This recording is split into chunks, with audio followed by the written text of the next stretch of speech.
What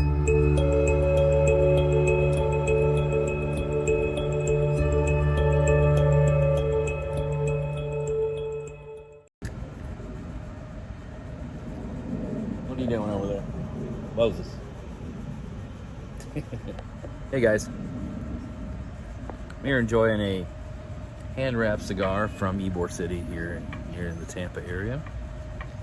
And as you can see, this is not the typical hiking attire. And I'm out hanging out by the pool. It's all right, bud. Come here. He's a good little guard dog. This is my brother's place. And I am... He hears the garbage man.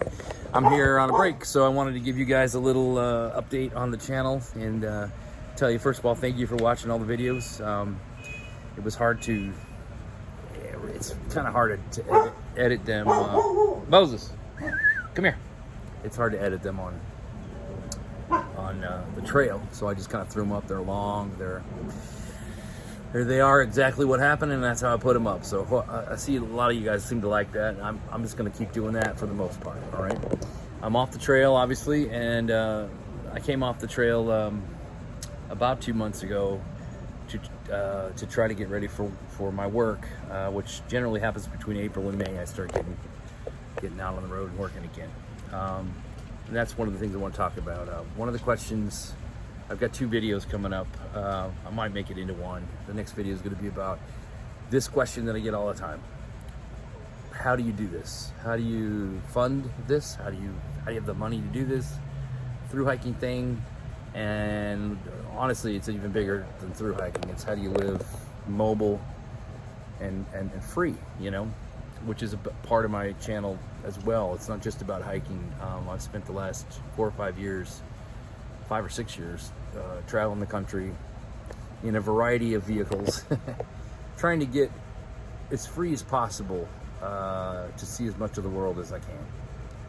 And personally, I love to hike, but I also just love to drive and see the mountains and see the ocean and see the different states and national parks and all that stuff. So how do you afford to do that? How do you are you independently wealthy? Are you just a bum? Are you just don't like to work? Who says you can do this? You know, I've had all that stuff. Some of that person on the Florida Trail, I had a guy who do that to me.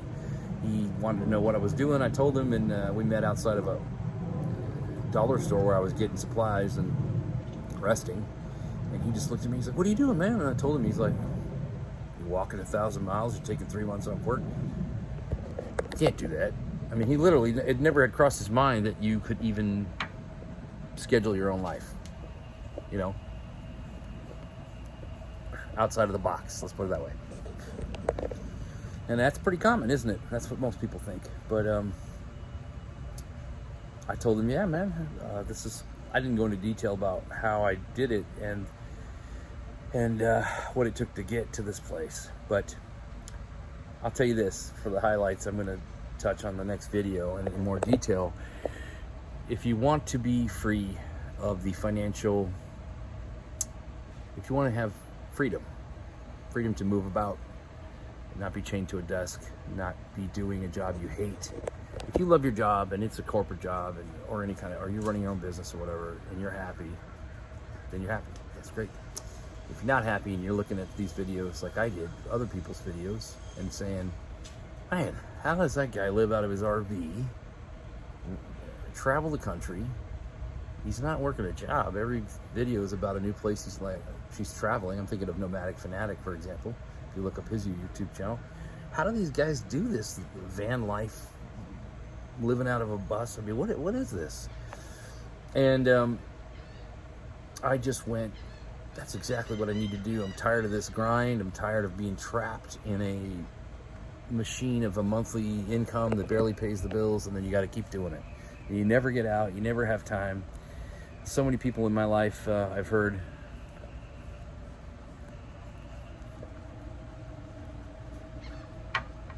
hard to keep that one going, tell me that and this is the modern day world. Yeah, I'll get to that when I retire. And they're going to put in that 30, 40 years. doing whatever, schooling, job, money, savings, retirement, 401k, and then I'll retire, and then I'll get to do whatever. But until then, you got to keep working. And I always looked at it like, okay, that's one way to do it, but first of all, you do not know if you have another breath before you die. None of us do. Ever. Even if you're healthy, you can get hit by a car, you can, anything can happen. It happens every day. And the older you get, the more likely you're gonna die. I mean, that's just how it works. So I wasn't gonna bet on that. And I also didn't want to spend my life doing everything I hate. I've done a lot of things I hate, and we all have to do that at times. But I got to a point in my life where I said, enough of that. If I'm gonna go down, I'm gonna go down doing what I want to do as best I can. And you still have to do things you don't want to do, but I'm going to go into detail about how I pulled that together. But really, the two things I wanted to leave you with is that, one, if you want to do something, don't wait. Don't wait. Don't wait. It's if you can do what you want to do and take care of your responsibilities. I'm not saying just throw everybody out in your life and walk off into the sunset. I'm saying if you can, if you don't, within the responsibilities that you have, we all have, how can you live doing what you want to do, or being free to make choices, free to schedule your own life, that kind of thing. This isn't just a Tony Robbins speech. He's absolutely correct, but it starts in your head, and you have to have the desire to do it, and the will and the belief that you can. Well, I'm here to tell you, you can. You can. There's no guarantee. You still can fail. But I'm saying it is absolutely possible. It's going to require you to rewire the way you look at things, make sacrifices in certain areas maybe, but it can be done. So I did that, and I'll talk more about that next time on how I fund this and how I am able to schedule this year. It could change. Next year I might find a different method. What will not change is I will not be doing what I don't want to do. I will not be giving up freedom, to the amount that I can keep it. I'm going to keep it. That is just a core personality trait of mine that I've always had, but it really came into focus a few years ago, and I really focused my efforts on, let me find that path out of the box, out of the machine. I still use the machine, the money-making machine. I still need cash, but I don't need a house. I love this house, my brother's house. I don't need that. I don't personally care about these things enough. It's nice to sit out here. It's nice to come over, and it's nice to even, maybe have some land and a piece and a property at some point. But that's not my main purpose in life. My main purpose in life is to be who I am, right? And I think I am like most thru hikers, most people that see this life as appealing. I am an explorer. I love to explore. I've always done that as a kid. I love to get to the woods. I love nature.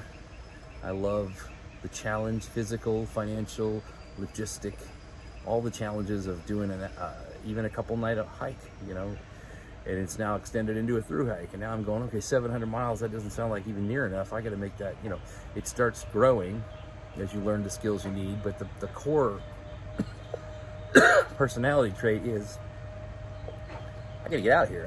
I can't sit still, and I want to go find something I want to see. Excuse me. And that's what a thru hiker is. So we're going to talk more about that next time. And I really appreciate you guys and all the people that have been watching, following along. I breathe that thing in. You're not supposed to breathe those in. That's a rare occurrence to smoke a cigar. It's not complying anyway. But more videos coming once I get done with some work here, put some more cash in the bank. I'm going to be hitting some more trails, and in between as well. Check out those last videos I did on the Virginia hike. That was a beautiful area up there near West Virginia, Shenandoah Valley area. Really like that part of the country. Just beautiful. Never been up there before. So if you guys have any ideas on other trails, let me know. Put them in the comments. And also, if you're a thru hiker or a boondocker or living out of your bus or a tiny home or whatever, maybe put some in the comments how you guys arrange, schedule, afford. How did you set your life up in a way that you could do that? It's becoming more common today with COVID, where everybody's working virtual. It doesn't sound so crazy anymore. But we crazy people were already trying to do that, before then. So let me know how you do it. And next video, I'm going to talk in more detail about my path to getting here and what I have in store in my head for future plans. So thank you so much for the Nomadic Recovery family, and I do really appreciate you watching. I didn't think anybody would watch any of these videos, just for me to ramble and put up my footage. Hopefully I'll have some more, a little bit better gear, a little more time to edit and make things a little bit more, I know they're really long, and some people like that, some hate it, but check out, there's a lot of footage. So if you didn't watch it all, there's still probably a lot to watch in the playlist about Florida Trail, Virginia, a couple Florida hiking videos, independent day hikes, and all that. So thank you very much. Gonna jump in that pool, get a little cool down here, and then we're gonna go back inside and do some painting. I love painting. All right, we'll see you later.